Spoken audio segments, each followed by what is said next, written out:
18 August Bharat ভুক্তি দিবস ক্রমশই ব্যাপ্তি লাভ করছে। সরকারি তত্ত্বাবধানে বিভিন্ন বিদ্যালয়ে পালন করার দাবি আয়োজকদের। দক্ষিণ দিনাজপুরের বালুরঘাট সহ নদিয়ার বিস্তীর্ণ অংশের স্বাধীনতা দিবসের প্রকৃত স্বাদ পেয়েছিল আজ অর্থাৎ 18 আগস্ট, যা ভারত ভুক্তি দিবস হিসেবে ক্রমেই প্রাসঙ্গিক হয়ে উঠেছে। প্রসঙ্গত 1947 সালের 15 আগস্ট ভারতবর্ষ স্বাধীন হলেও নদিয়ার রানাঘাট, কৃষ্ণনগর, শান্তিপুর, শিবনিবাস এবং নবদ্বীপ সাব ডিভিশন পূর্ব পাকিস্তান অর্থাৎ অধুনা বাংলাদেশের অন্তর্ভুক্ত হয়। স্বাধীনতা ঘোষণা না হওয়ার কারণে দিল্লির মসনদে বসে ভারতবর্ষের মানচিত্রের ওপর সীমারেখা টেনে দেওয়ার ফলে এই অঞ্চলের মানুষজন চরম বিপদে পড়েন।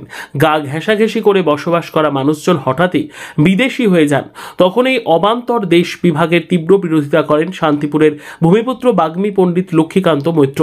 মহাপ্রভুর বৈষ্ণব ভূমিকে পূর্ব পাকিস্তানের অন্তর্ভুক্ত না করার জন্য নানান যুক্তি দিয়ে দিল্লিতে জওহরলাল নেহেরুকে বোঝাতে সক্ষম হলে পরবর্তীতে 17 আগস্ট নদিয়ার শান্তিপুর, রানাঘাট, শিবনিবাস, কৃষ্ণনগর এবং নবদ্বীপকে ভারত রাষ্ট্রের অন্তর্ভুক্ত করা হয়। পণ্ডিত লক্ষ্মীকান্ত মৈত্রকে সে সময় পূর্ণ সহযোগিতা করেন তার ভিন্ন মতাবলম্বীর মানুষ শ্যামাপ্রসাদ মুখোপাধ্যায়।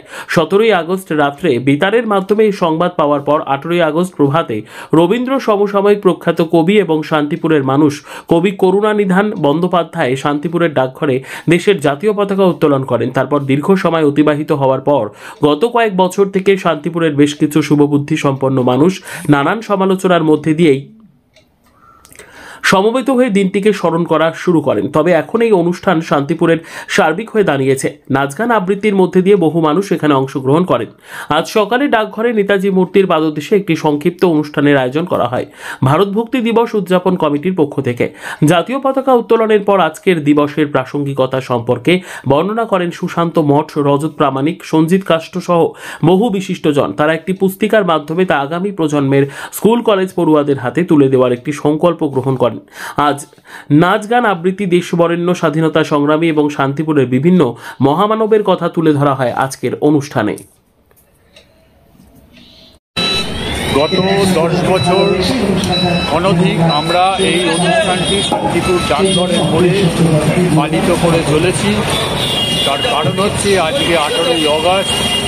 এই 18 আগস্ট 1947 সালের 15 আগস্টে যে স্বাধীনতা ভারতবর্ষের আপামর জনসাধারণের আশ্বাদ গ্রহণ করবার সুযোগ হয়েছিল, সেই আশ্বাদ কিন্তু শান্তিপুর, নবদ্বীপ, নদিয়া সহ মুর্শিদাবাদ, মালদার বিস্তীর্ণ অঞ্চল কিন্তু এই স্বাধীনতা আন্দোলনের বা স্বাধীনতার যে সুফল তা ভোগ করার মতো সুযোগ তারা পাননি। কেন? র্যাডক্লিফের ম্যাপ অনুযায়ী যা হয়েছিল যে শান্তিপুর সহ সংলগ্ন যেসব নামগুলি বললাম, সেই জায়গাগুলি চলে গেছিল পূর্ব পাকিস্তানের অধীনে, অর্থাৎ পাকিস্তানের তখন দু টুকরো হয়েছিল।